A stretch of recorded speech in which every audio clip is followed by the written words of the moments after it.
Hello students, welcome to Mobius classes. आज video थोड़ी बनाने में लेट हो गई, कोई बात नहीं, बट वीडियो मिल ही गई। ठीक है, तो फिलहाल आज हम अपना बायोलॉजी का जो अपना सेकंड पार्ट देखने जा रहे हैं, कंट्रोल एंड कोऑर्डिनेशन का।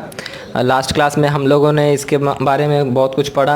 आई मीन कंट्रोल कोऑर्डिनेशन के कंट्रोल का डेफिनेशन पढ़ा, कोऑर्डिनेशन का डेफिनेशन के बारे में जाने, स्टिमुली के बारे में जाने। उसके बाद और भी कुछ टॉपिक हम लोगों ने देखा, जैसे कि आपको प्लांट्स का के अंदर कोऑर्डिनेशन कैसे होता है वो देखे। और मैंने बताया था कि प्लांट्स में कुछ सर्टेन हार्मोन्स की वजह से ये सब सारे चीज़ प्रोसेस होते हैं, तो उसके बारे में भी हम लोगों ने पढ़ा। तो लास्ट वीडियो मैंने ये भी बताया था कि कुछ उसके सर्टेन मूवमेंट्स भी होते हैं जिनके बारे में हमें जानना बहुत ज़रूरी है कि प्लांट्स जो होते हैं जनरली मूव कैसे करते हैं। ठीक है, तो अब हम चलते हैं। आज का जो टॉपिक है उसमें आपका 4 चीज़ों को मैंने कवर किया है। एक मैंने प्लांट्स मूवमेंट्स को, ठीक है, दूसरा ट्रॉपिज्म को, और तीसरा कोऑर्डिनेशन इन एनिमल्स को मैंने स्टार्ट किया। थोड़ा सा इंट्रोडक्टिव पार्ट है ये, और उसके साथ साथ न्यूरॉन्स के बारे में। ठीक है, तो आइए स्टार्ट करते हैं हम अपना फर्स्ट स्लाइड, प्लांट्स मूवमेंट। तो आपको याद होगा लास्ट क्लास में हम प्लांट्स मूवमेंट्स के बारे में कुछ आपको चीज़ बताए थे कि प्लांट्स मूवमेंट होता कैसा है एक्चुअली, अगर हम उसको समझना चाहें ठीक से। तो मैंने बताया था कि प्लांट्स जो होते हैं ना, जनरली उनमें मूवमेंट का मतलब क्या होता है। मूवमेंट तो ऐसा तो नहीं है कि उनके पास हाथ पैर होता है, वो चलते हैं, वो लोकोमोशन में दिखाई पड़ते हैं हम लोग को, नहीं। तो ये आखिर मूवमेंट हो कैसे रहा है? तो मूवमेंट का मतलब होता है क्या कि बॉडी में उनके ग्रोथ होना।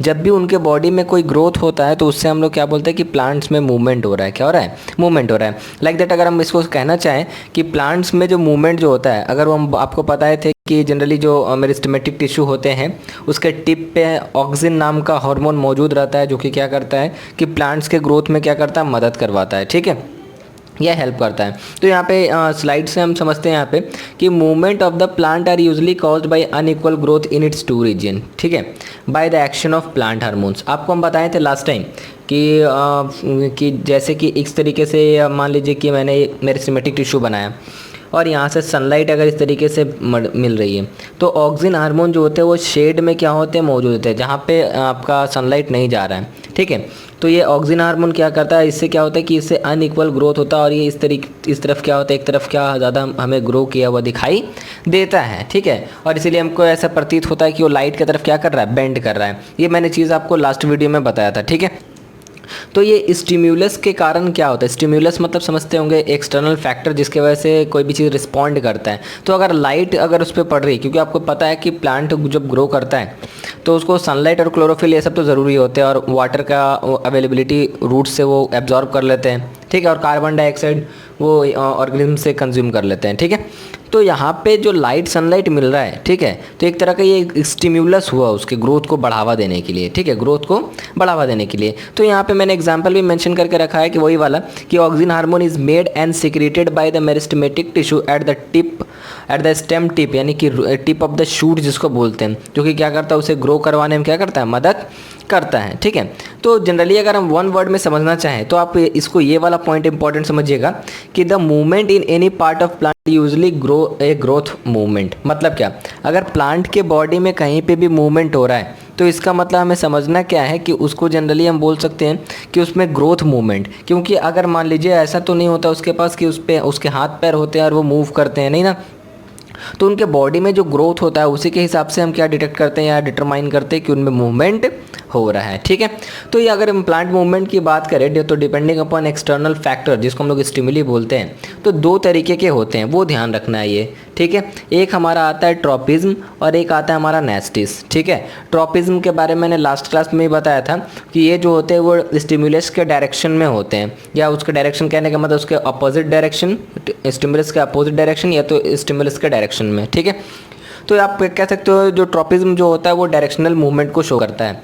बट जो नेस्टिस जो होते हैं ये भी एक तरह का प्लांट मूवमेंट होता है, लेकिन ये क्या करता है, ये स्टिम्यूलस को आप बोल सकते हैं, ये स्टिम्यूलस के क्या बोलते हैं अकॉर्डिंग क्या करता है, मूवमेंट शो नहीं करता है। ठीक है, तो यहाँ पे आप ये पॉइंट आपको सिर्फ समझाने के लिए है, बस आप ये देख लो, दो all the tropism are growth movement but nastics में भी ग्रोथ मूवमेंट और ग्रोथ इंडिपेंडेंट मूवमेंट्स। जैसे यहाँ पे ये वाला ब्लैक हेडिंग वाला ये देखना है कि in tropism the direction of stimulus determine the direction of movement of the plant. मतलब कि जिस तरफ स्टिमुलस हो रहा है, एक्सटर्नल फैक्टर काउज कर रहा है, उसी डायरेक्शन में क्या हो रहा है, वहाँ पे मूवमेंट हो रहा है, तो वो डिटरमाइन करता है ट्रॉपिज्म में।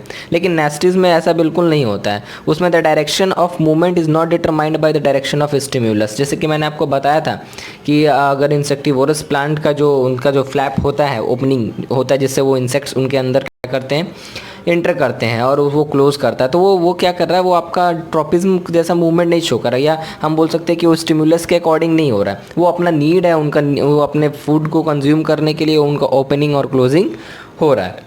तो ये सब नेस्टिस के अंदर आते हैं। या अगर हम बात करें इसकी वो टच मी नॉट प्लांट की, तो वो भी उनका भी सेम केस है। तो वो ऐसा नहीं है कि स्टिमुलस के अकॉर्डिंग वो होता है कि जिस तरफ टच करना है उस तरफ होगा, ठीक है।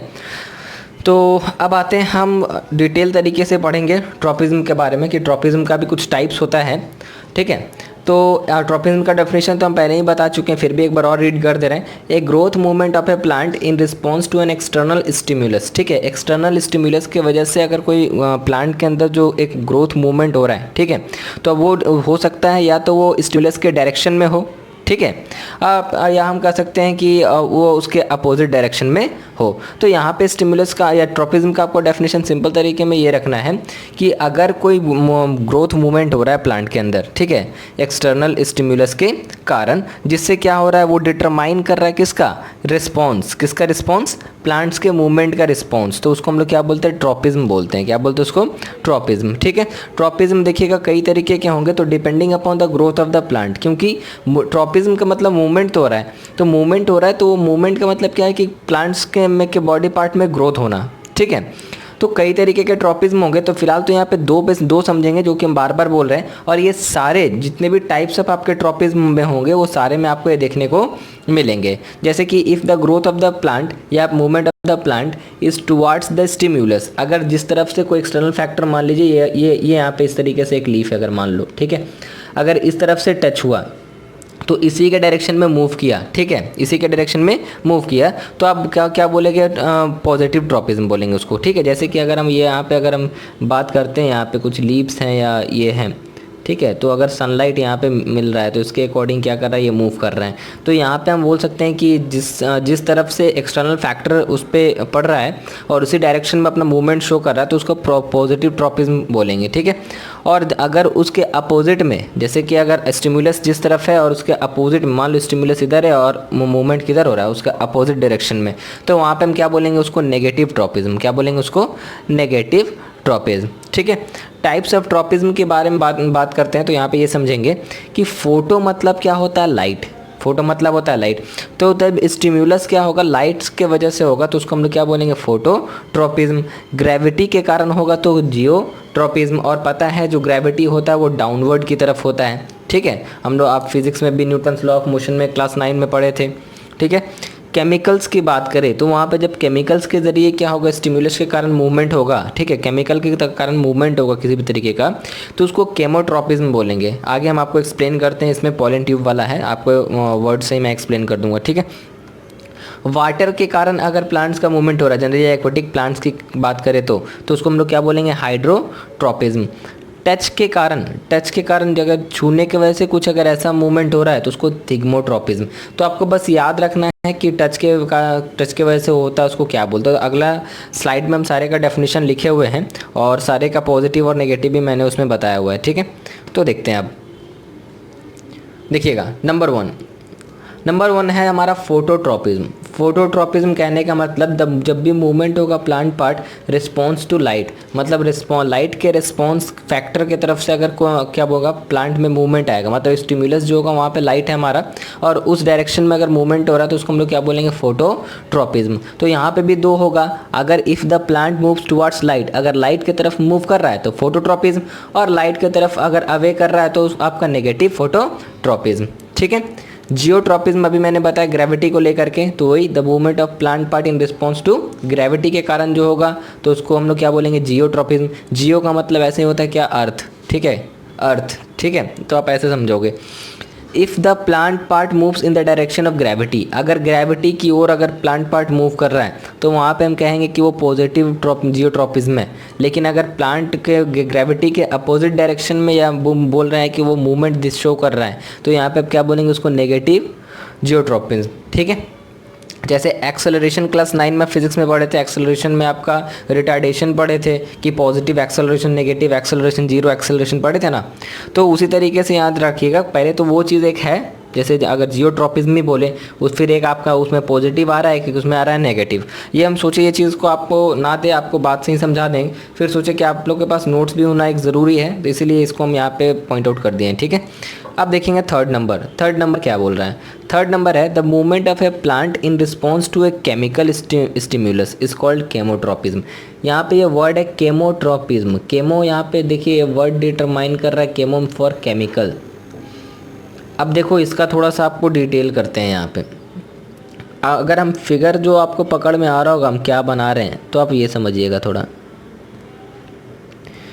इसको हम लोग बोलते हैं पॉलन ट्यूब, ठीक है, या सॉरी इसको बोलते हैं क्या फीमेल पार्ट, पिस्टिल, ठीक है। फ्लावर का जो फीमेल पार्ट होता है वो पिस्टिल होता है। इस तरीके से अगर हम कहें तो ये आपका, आप जानते होंगे, ये आपका मेल पार्ट हो गया इस तरीके से, ठीक है।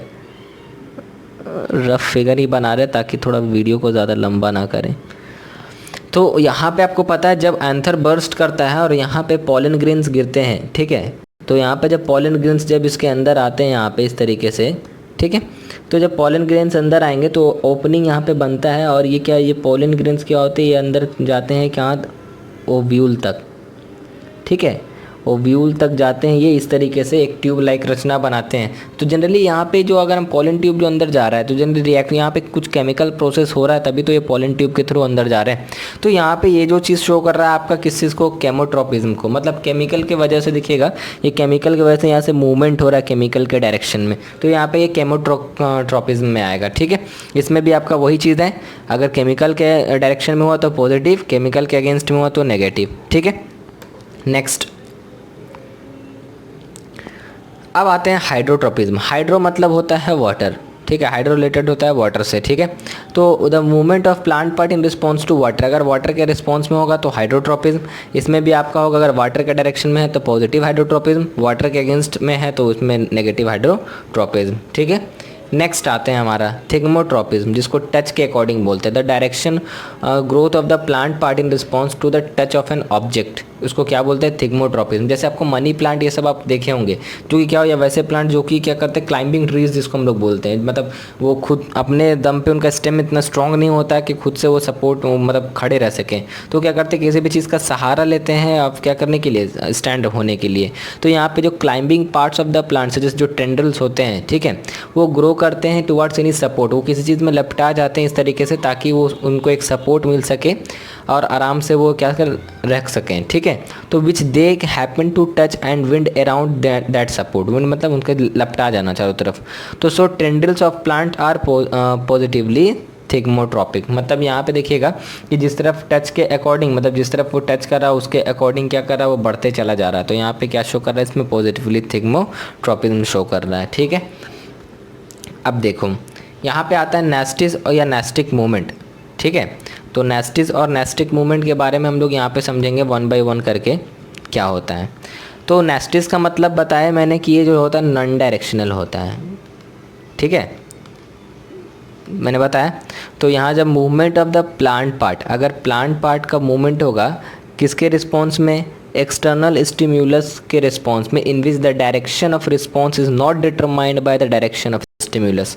इतना लंबा लैंग्वेज को शॉर्ट में अगर हम समझाना चाहें तो मतलब जिस तरफ से स्टिम्युलस एक्ट कर रहा है उसके डायरेक्शन को वो मतलब जिस तरफ से स्टिम्युलस एक्ट कर रहा है तो उनका रिस्पॉन्स जो क्या होगा वो स्टिम्युलस के डायरेक्शन को डिटरमाइन नहीं करेगा। कहने का मतलब अगर रिस्पॉन्स स्टिम्युलस कहीं और जगह से मिल रहा है या किसी एक डायरेक्शन से मिल रहा है तो उसके वो किसी भी और डायरेक्शन में क्या कर रहा है, अपना मूवमेंट शो कर रहा है। तो ये क्या होगा आपका नेस्टिक मूवमेंट, क्या होगा आपका नेस्टिक मूवमेंट। तो यहाँ पे ये जो होता है आपका नॉन डायरेक्शनल होता है, मतलब कि ये डिपेंड नहीं करता है, ये डायरेक्शन को, स्टिमुलस के डायरेक्शन को डिटरमाइन नहीं करता है, ठीक है।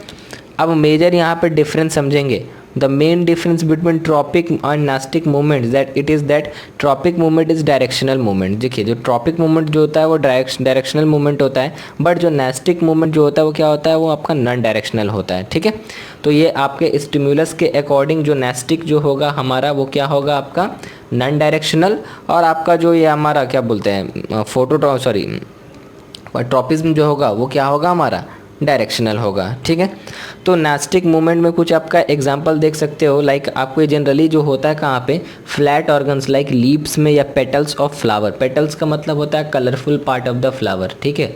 जो फ्लावर का कलरफुल पार्ट होता है उसको हम लोग क्या बोलते हैं, पेटल्स बोलते हैं। और जो ग्रीनिश पार्ट होता है फ्लावर का उसको हम लोग क्या बोलते हैं, सेपल्स बोलते हैं, ठीक है। अब देखो एग्जाम्पल में देखिएगा, the folding up of the leaves of A sensitive plant, ये टच मी ऑन प्लांट जिसको बोलते हैं, जिसको माइमोसा पुदिका लीव्स बोलते हैं, ठीक है। तो उसमें जो वो अपना फोल्डिंग शो करते हैं तो ये आपका बताता है किसी को, आपके नास्टिक मूवमेंट को, राइट। उसके बाद रिस्पॉन्स ऑफ इंसेक्टिवोरस प्लांट्स, अभी थोड़ी देर पहले ही मैंने इसके बारे में जिक्र किया था, ठीक है। इसमें भी दो तरीके का होगा, वो समझेंगे। एक होता है थिग्मोनेस्टी, एक होता है फोटोनेस्टी। थिग्मो मतलब टच और फोटो मतलब लाइट, तो आपको यहीं पे समझ में आ रहा है। तो the non directional movement of a plant in response to the touch of an object is called thigmonasty, ठीक है। यहाँ पे आप इसके बारे में अगर एग्जांपल देखोगे तो स्टैंड वगैरह बुक में आपको ये पुदिका लीव्स के बारे में मिल जाएगा, ठीक है। Photonasty, the non directional movement of a plant usually petals of flowers in response to light is called photonasty. जो फ्लावर्स होते हैं ना, डेंडेलियन फ्लावर्स, या हम बात करें कि वो जो उसका पेटल्स खिलता है, ठीक है, सन के प्रेजेंस में, तो वो आपका होता है फोटोनेस्टी होता है, ठीक है। उसके बाद अब आते हैं नेक्स्ट टॉपिक पे। तो प्लांट यहाँ पे ख़त्म होता है। अब एनिमल्स का थोड़ा सा इंट्रोडक्शन है तो वो दे देते हैं, उसके बाद हम न्यूरॉन्स के बारे में जिक्र करते हैं, ठीक है। तो कोऑर्डिनेशन इन एनिमल्स, कोऑर्डिनेशन की अगर हम बात करें तो जिस तरीके से प्लांट्स में हम लोगों ने देखा कि वहाँ पे हार्मोन्स एक मेजर रोल प्ले कर रहे थे और उनमें जनरली नर्वस सिस्टम होता नहीं है, तो सारा जो कोऑर्डिनेशन का फंक्शन होता है या कोऑर्डिनेट करने का जो फंक्शन होता है, स्टिमुलस के अकॉर्डिंग रिएक्ट करना, रिस्पॉन्ड करना, वो सारा कुछ हार्मोन्स के वजह से हो रहा था, ठीक है। लेकिन अगर हम एनिमल्स की बात करें तो यहाँ पे इनके पास नर्वस सिस्टम भी मौजूद होता है और यहाँ पे ये क्या करते हैं, हार्मोन्स प्लस आपका क्या बोलते हैं, नर्वस कोऑर्डिनेशन को शो करते हैं, ठीक है। जिसको हम लोग क्या बोलते हैं, एक सिंपल वर्ड में मैंने आपको बताया था, neuro endocrine system. Neuro endocrine system, ये एंडोक्राइन फॉर हार्मोन हो गया, न्यूरो फॉर आपका नर्वस सिस्टम हो गया, ठीक है। या इसको कुछ लोग एंडोक्राइन सिस्टम भी सिर्फ कहते हैं, ठीक है। तो अब आगे देखते हैं। तो जितना भी मल्टी सेलुलर ऑर्गेनिजम्स की बात करें उनमें स्पेशलाइज्ड नर्व सेल्स होते हैं जो कि क्या करते हैं कि स्टिम्युली के अकॉर्डिंग रिस्पॉन्ड करने में और हमारे एक्टिविटीज़ को कोऑर्डिनेट करने में क्या करते हैं, मदद करते हैं, ठीक है। तो अगर वैसे हम सिस्टम के सेटअप को समझना चाहें तो वैसा सिस्टम जो कि बना होगा नर्व सेल से, उसको हम लोग क्या बोलते हैं, नर्वस सिस्टम। क्या बोलते हैं उसको, नर्वस सिस्टम, ठीक है। ये साइज़ देख लेते हैं, आपके बड़ा हो जा रहा है, ठीक है, यहीं भी ठीक है। तो जनरली अब अगर हम बात करें तो एक चीज़ और समझना है, ठीक है, कि जो कंट्रोल एंड कोऑर्डिनेशन की अगर हम बात करें in higher animals like vertebrates, जैसे हम लोग आ गए हैं उसमें, ठीक है। तो वर्टेब्रेट्स की बात करें तो उसमें जो हमारा क्या होता है, नर्वस सिस्टम तो होता है, उसके साथ साथ हार्मोनल सिस्टम होता है जिसको एंडोक्राइन सिस्टम, या इसी को आप न्यूरो एंडोक्राइन सिस्टम भी आप कह सकते हो, ठीक है, न्यूरो एंडोक्राइन सिस्टम। क्योंकि यहाँ पे जो कोऑर्डिनेशन हो रहा है with the help of nervous system, और किसके वजह से, हार्मोन्स के वजह से हो रहा है। अब बचपन से हम लोग क्लास 5-6 में थे तो हम लोग को सेंस ऑर्गन्स पढ़ाया जाता था कि सेंस ऑर्गन्स क्या होता है। तो बेसिकली हमारे बॉडी में 5 सेंस ऑर्गन्स होते हैं। एक होता है आइज़, ईयर्स, नोज़, टंग और स्किन। ये 5 जो होते हैं हमारे बॉडी में सेंस ऑर्गन होते हैं जो कि चीज़ों को फील करने में या देखने में इसको सेंस कर सकते हैं, ठीक है।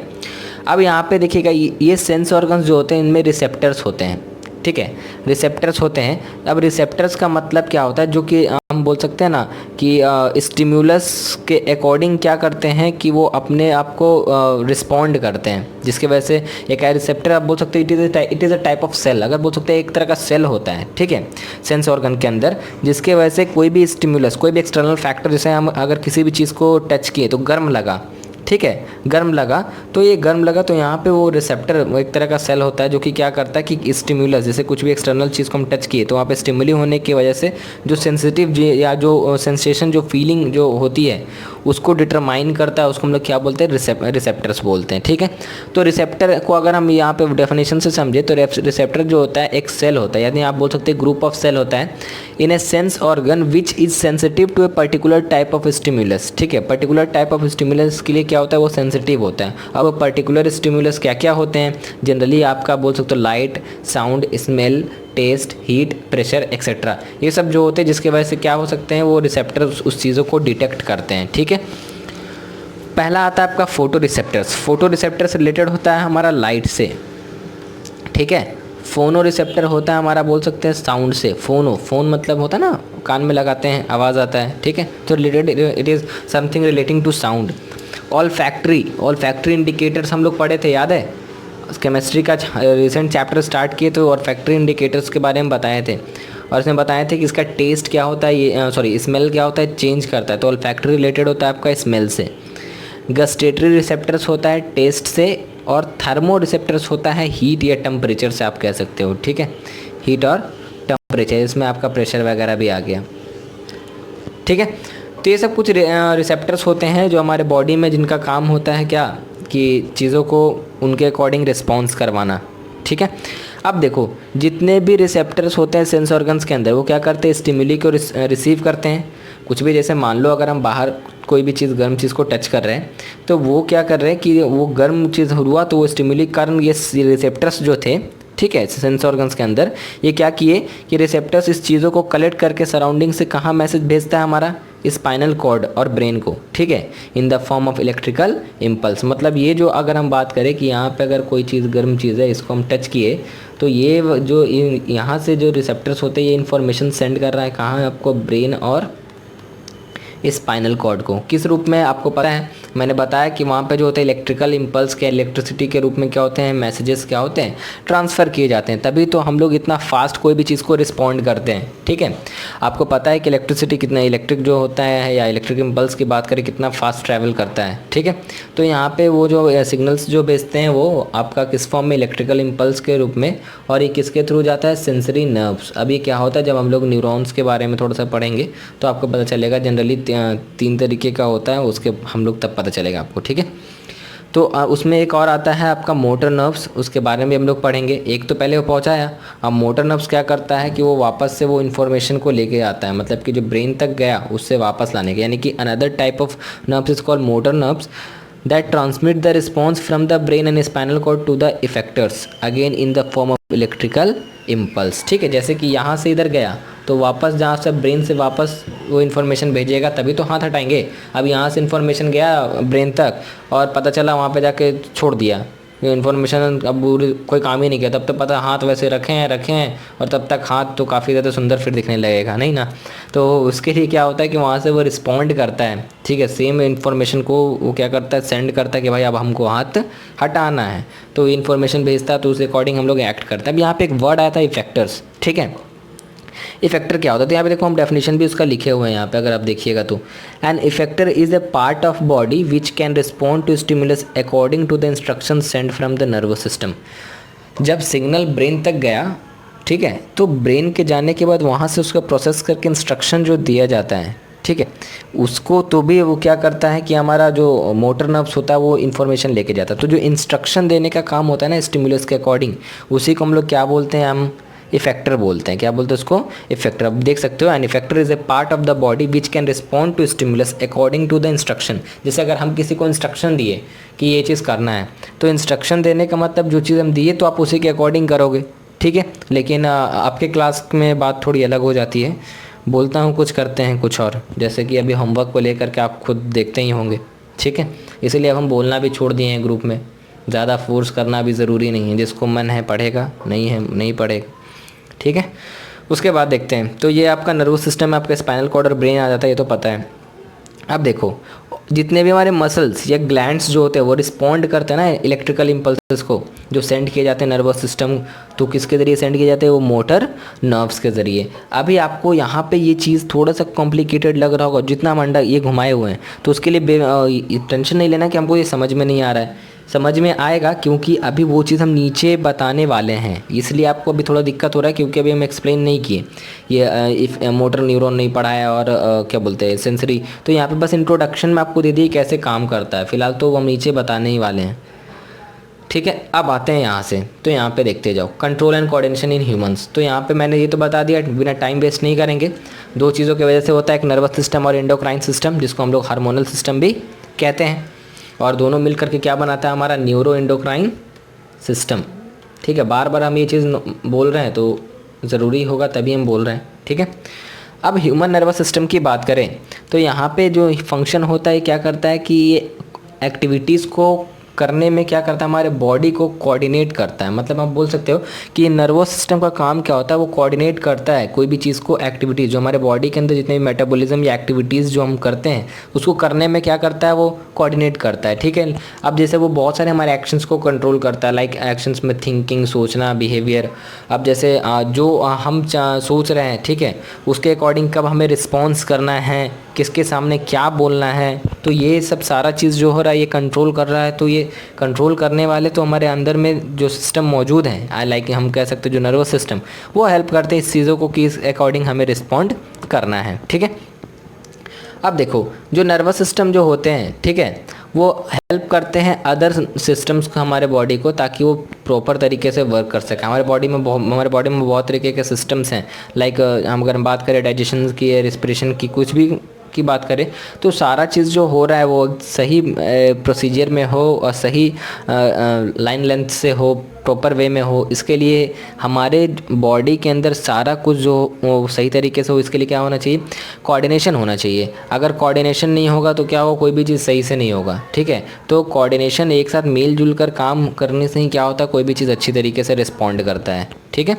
अब ह्यूमन नर्वस सिस्टम में देखिएगा इन्फॉर्मेशन रिसीव करता है, सराउंडिंग से प्रोसेस करता है, उसके बाद उसको इंटरप्रेट्स मतलब प्रकट करता है और उसके हिसाब से क्या होता है, रिस्पॉन्ड होता है, ठीक है। अब आता है आपका main topic, the unit of nervous system, जिसको हम लोग न्यूरॉन बोलते हैं। इसका फिगर हम नेक्स्ट स्लाइड में आपको दिखाएंगे। तो जैसे हम लोग सेल के बारे में पढ़ते हैं कि cell is the basic structural and functional unit of life, या कोई भी ऑर्गेनिज्म का, तो ये नर्वस सिस्टम का आपका स्ट्रक्चरल और फंक्शनल यूनिट है। कौन, न्यूरॉन्स। याद रखिएगा, न्यूरॉन्स जो होता है वो स्ट्रक्चरल यूनिट और फंक्शनल यूनिट होता है नर्वस सिस्टम का, और ये सबसे लार्जेस्ट सेल होता है कहाँ पे, हमारे बॉडी के अंदर का। मतलब अगर हम आपको पढ़ाए थे सेल में तो बताए थे सबसे लार्जेस्ट सेल को हम लोग क्या बोलते हैं, न्यूरॉन्स बोलते हैं, ठीक है। अब अगर हम उसके बाद एक चीज़ और समझना चाहें कि न्यूरॉन्स जो होते हैं, ठीक है, ये क्या करते हैं, मैसेजेस को कैरी करते हैं इलेक्ट्रिकल सिग्नल्स के रूप में, या हम जिसको हम लोग क्या बोलते हैं, इलेक्ट्रिकल इम्पल्स या नर्व इम्पल्स। यानी कि जो मैसेजेस को वो कैरी करते हैं इलेक्ट्रिकल सिग्नल्स के रूप में, उसे हम लोग इलेक्ट्रिकल इम्पल्स, उसको हम लोग नर्व इम्पल्स भी कहते हैं। जनरली एक न्यूरॉन्स का जो साइज़ होता है वो 90 to 100 सेंटीमीटर के बीच में होता है, ठीक है। यानी कि 90 to 100 सेंटीमीटर के बीच में क्या होता है, इनकी जो साइजेस होती है न्यूरॉन्स की, ठीक है। उसके बाद आपको न्यूरॉन्स का एक चीज़ और बताएं कि न्यूरॉन्स का यहाँ पे मैंने पार्ट्स दे करके अलग से बताया कि उसके पार्ट्स क्या होते तो और भी हैं तो इसमें, लेकिन प्राइमरी जो होते हैं वो 3 तरीके के होते हैं। एक सेल बॉडी, ठीक है, डेंड्राइट्स, एक्सोन। सेल बॉडी कहने का मतलब जो हम लोग सेल देखते हैं ना इस तरीके से, वो आपका सेल जिसमें न्यूक्लियस और साइटोप्लाज्म होता है, तो that is called cell body. और इस तरीके से ये कुछ वायर लाइक स्ट्रक्चर निकला हुआ होता है, इसको हम लोग क्या बोलते हैं, डेंड्राइट्स बोलते हैं। क्या बोलते हैं, डेंड्राइट्स, मतलब जिसको फाइबर एक तरीके का होता है। और एक्सोन, आपको फिगर दिखा देते हैं पहले, देखो फाइबर यहाँ पे आप, हाँ देखिए, ये आपका है डेंड्राइट्स जो कि फाइबर लाइक, और ये जो है हमारा सेल बॉडी, ठीक है। ये सोमा होता है, सोमा जो कि कंटेन करता है आपका न्यूक्लियस और साइटोप्लाज्म को, ठीक है। या बोल सकते हैं इसके अंदर न्यूक्लियस मौजूद होते हैं, ठीक है। ये सोमा है, ठीक है, ये पूरा ये है सोमा जिसके अंदर न्यूक्लियस और साइटोप्लाज्म मौजूद होते हैं। एक्सोन देखिएगा, ये लंबा सा ये टर्मिनल होता है, ये लंबा लॉन्ग नर्व जिसको बोलते हैं, ठीक है। फिर आपका माइलिन शीथ होता है, इसके ऊपर स्वान सेल्स होते हैं, एक्सोन, टर्मिनल। तो मैंने आपको बताया 3 मेन चीज़। एक मैंने बताया आपको सेल बॉडी के बारे में, ठीक है। सेकंड मैंने आपको बताया किस चीज़ के बारे में, एक्सोन के बारे में। और तीसरा मैंने बताया आपको डेंड्राइट्स के बारे में। ये प्राइमरी 3 चीज़ें हैं जो वहाँ पे मौजूद होते हैं। उसके साथ साथ मैंने आपको बताया नोड ऑफ रेनवियर होते हैं।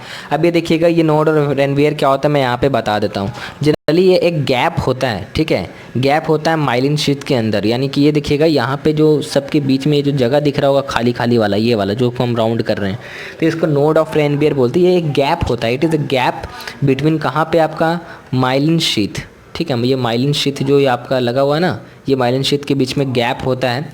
और ये जो बोलते हैं ना 2 स्वान सेल्स आप देख सकते हो, ये स्वान सेल्स को एडजेसेंट स्वान सेल्स के बीच में जो गैप होता है उसको हम लोग क्या बोलते हैं, माइलिन शीथ बोलते हैं। यार ये माइलिन शीथ जो होता है वो फैट का बना होता है, वो भी मैं आपको बताते हैं, ठीक है। तो आपको नोड ऑफ रेनवियर समझ में आ गया, it is a gap in the myelin sheath of a nerve, ठीक है। माइलिन शीथ जो होता है उसके नर्व के बीच का जो गैप होता है, यानी क्या बोल सकते हो, स्वान सेल्स के एडजेसेंट स्वान सेल्स के बीच का जो गैप होता है उसको हम लोग क्या बोलते हैं, नोड ऑफ रैनवियर, ठीक है। उसके बाद आता है आपका स्वान सेल। देखिएगा ये स्वान सेल आपको इस तरीके से हर जगह दिख रहा होगा, ये और ये। तो इसका काम क्या होता है ना, ये एक्सोन को क्या करता है, माइलिनेट करता है। माइलिनेट कहने का मतलब आप समझ रहे हो, माइलिनेट कहने का मतलब होता है कि एक्सोन पे माइलिन लेयर को इंसुलेट करना, माइलिन लेयर से इंसुलेट करना। मतलब कि माइलिन आप बोल सकते हो, माइलिन एक जो होता है फैटी लेयर होता है। क्या होता है, फैटी लेयर। यहाँ पे लिख दे रहा हूँ मैं, it is A fatty layer. और इसको क्या करता है कि ये माइलिन को, मतलब ये स्वान सेल्स क्या करता है कि उसको इंसुलेट करता है। क्या करता है, इंसुलेट करता है। अगर पूछेगा आपसे फंक्शन क्या है स्वान सेल का, तो वो क्या करता है, एक्सोन को क्या करता है, माइलिनेट करता है। माइलिनेट कहने का मतलब माइलिन एक तरह का आपका फैटी लेयर है जो कि एक्सोन पे इंसुलेट किया जाता है ताकि वो क्या कर सके, वो साल्ट को ज़्यादा तरीके से कंडक्ट कर सके। मतलब कि साल्ट का कंडक्शन ज़्यादा तेज़ी तरीके से हो। यानी कि आप ये भी कह सकते हो कि जो इन्फॉर्मेशन जो सेंड होता है तो उसमें कुछ केमिकल साल्ट के रूप में जो होता है ना, कि आप बोल सकते हो कि साल्ट का कंडक्शन एक न्यूरॉन से दूसरे न्यूरॉन में ज़्यादा मात्रा में हो, इसलिए क्या किया जाता है कि इसके ऊपर माइलिन का लेयर चढ़ाया जाता है। समझ में आ रहा है, ठीक है। तो माइलिन के बारे में बता दिया मैंने, स्वान सेल के बारे में बता दिया, नोड के बारे में बता दिया। अब देखो ये आपका है एक्सॉन टर्मिनल, जिसको हम लोग नर्व एंडिंग भी कहते हैं, ये वाला, ठीक है। अब आपको आ जाते हैं वो स्लाइड के ऊपर। पहले हम, कहाँ गया वो, हाँ। तो सेल बॉडी मैंने आपको समझा दिया कि सेल बॉडी न्यूरॉन का जो होता है वो एक टिपिकल एनिमल सेल के होता है, जिसके जैसा होता है, जिसमें क्या होता है, साइटोप्लाज्म और न्यूक्लियस होते हैं, ठीक है। डेंड्राइट्स जो शॉर्टर फाइबर्स होते हैं न्यूरॉन के ऊपर, उसे हम लोग क्या बोलते हैं, डेंड्राइट्स। वो इस तरीके का स्ट्रक्चर दिखाया ना आपको। एक्सोन जो होता है सबसे लॉन्गेस्ट फाइबर होता है सेल बॉडी के ऊपर, ठीक है। सेल बॉडी या न्यूरॉन्स में देखने को मिलता है लंबा सा जो टर्मिनल स्टिक लाइक स्ट्रक्चर, जिसके ऊपर माइलिन का क्या होता है, कवरिंग होता है। तो यहाँ पे मैंने ये भी मेंशन किया है, the axon has the insulating and protective sheath, जिसको हम लोग क्या बोलते हैं, माइलिन शीथ कहते हैं। क्या कहते हैं, माइलिन शीथ। या और माइलिन जो होता है वो बना होता है किस से, फैट एंड प्रोटीन से। इंपॉर्टेंट है, इसको हम यहाँ पर रेड मार्क कर दे रहे हैं, ठीक है। पूछ सकता है कि माइलिन जो होता है बना हुआ किस से होता है, तो फैट और प्रोटीन से बना हुआ होता है, ठीक है। अब देखो ये बस आपको समझना है, क्योंकि आगे हम आपको अभी ये चीज़ हम समझाने वाले हैं, ठीक है। नेक्स्ट स्लाइड में, या हम थोड़ा सा पहले इंट्रोडक्शन दे दिए इसमें। अब जो मैसेजेस जो क्या होता है, ठीक है, जो मैसेजेस जो होता है न्यूरॉन्स कैसे एक्ट करता है वो समझेंगे।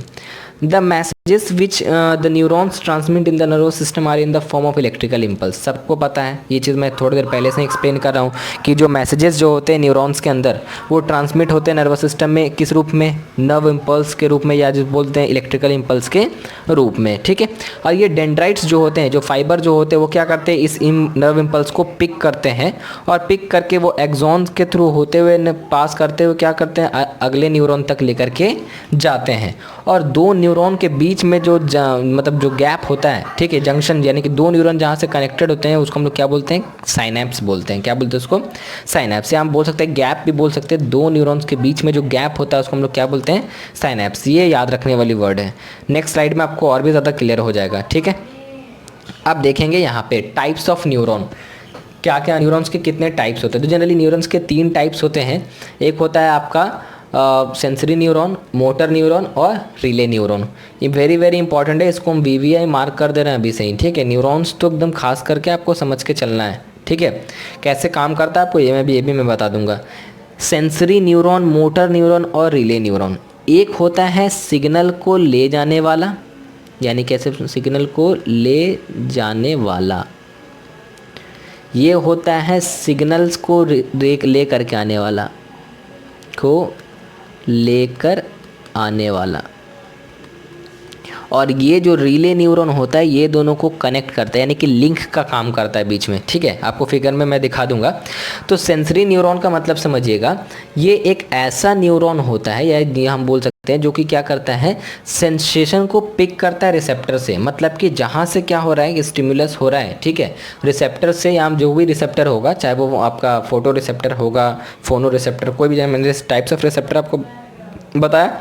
तो ये क्या करता है, सेंसेशन को रिसेप्टर से उठाया, ठीक है, यहाँ से लिया, और ट्रांसमिट करता है सेम चीज़ों को कहाँ से, पूरे नर्वस सिस्टम तक। मतलब जहाँ से कोई भी रिसेप्टर, जैसे मान लीजिए जहाँ पे हमको जला हाथ, तो वहाँ से क्या कर रहा है वो सिग्नल को, वो रिसेप्टर से वो सिग्नल को पूरी तरीके से कहाँ लेके जा रहा है, वो सेंट्रल नर्वस सिस्टम की ओर, ठीक है। उसके बाद अगर हम समझेंगे मोटर न्यूरॉन्स, ठीक है। मोटर न्यूरॉन्स क्या करता है, ये क्या करता है, मैसेजेस को कैरी करता है मसल्स, ग्लैंड और ऑर्गन तक। कहाँ से, फ्रॉम सेंट्रल नर्वस सिस्टम को। मतलब सेंसरी न्यूरॉन तो लेके चला गया आपका, ठीक है, रिसेप्टर से होते हुए नर्वस सीएनएस तक पहुंचा दिया, सेंट्रल नर्वस सिस्टम तक, ब्रेन तक।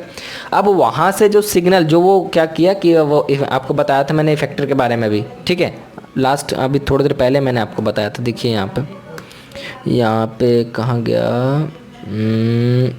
हाँ, इफेक्टर्स के बारे में देखो, ठीक है। तो यहाँ पे देखोगे अब लास्ट वाला स्लाइड, हाँ। तो ये एक तो लेके गया, अब ले जाने के बाद जो इंस्ट्रक्शन दिया गया, अब उसके बाद वो इंस्ट्रक्शन को वापस ले जाने का काम किसका होता है, मोटर न्यूरॉन्स का, ठीक है। ये मोटर न्यूरॉन्स क्या करते हैं, ये सिग्नल को जो उनको इंस्ट्रक्शन दिया गया उसको कैरी करते हैं मसल्स, ग्लैंड या ऑर्गन तक। कहाँ से, सेंट्रल नर्वस सिस्टम से वो मसल, ग्लैंड, ऑर्गन तक ले जाता है, जहाँ पे हमें स्टिमुलस फील हुआ है। हम बोल सकते हैं कि हाथ जल रहा है तो वो हाथ के मसल्स तक ले जाता है, ताकि हम वहाँ से अपने हाथ को उस तरीके से बहुत जल्दी से क्या करते हैं, हटाते हैं, ठीक है। रिले न्यूरॉन, रिले का मतलब क्या होता है, डिपेंड करने वाला है, बोल सकते हैं उसको कनेक्ट करने वाला। तो यहाँ पे it occurs in the central nervous system, यानी कि ब्रेन और स्पाइनल कॉर्ड में क्या होते हैं, ये मौजूद होते हैं, ठीक है। सेंट्रल सीनेस के अंदर आते हैं ना आपके ये ब्रेन और स्पाइनल कॉर्ड, ठीक है। जहाँ पे वे they serve as a link between this two neurons, मतलब दो न्यूरॉन्स है तो इसके बीच का जो लिंक करने का काम होता है किसका होता है, रिले न्यूरॉन का। मतलब दो न्यूरॉन्स को कनेक्ट करने का काम जो होता है, ठीक है, वो किसका होता है, आपका रिले न्यूरॉन। वे भी एक तरीके के न्यूरॉन्स होते हैं जो कि सेंसरी न्यूरॉन और मोटर न्यूरॉन को कनेक्ट करते हैं, ठीक है। पैसेज ऑफ इम्पल्स, ये बहुत ज़रूरी है। अगर आप एस्चन देखोगे या दो अलग बुक देखोगे तो उसमें काफ़ी लंबा कुछ एक्सप्लेन किया है कि इम्पल्स कैसे पास आउट होता है।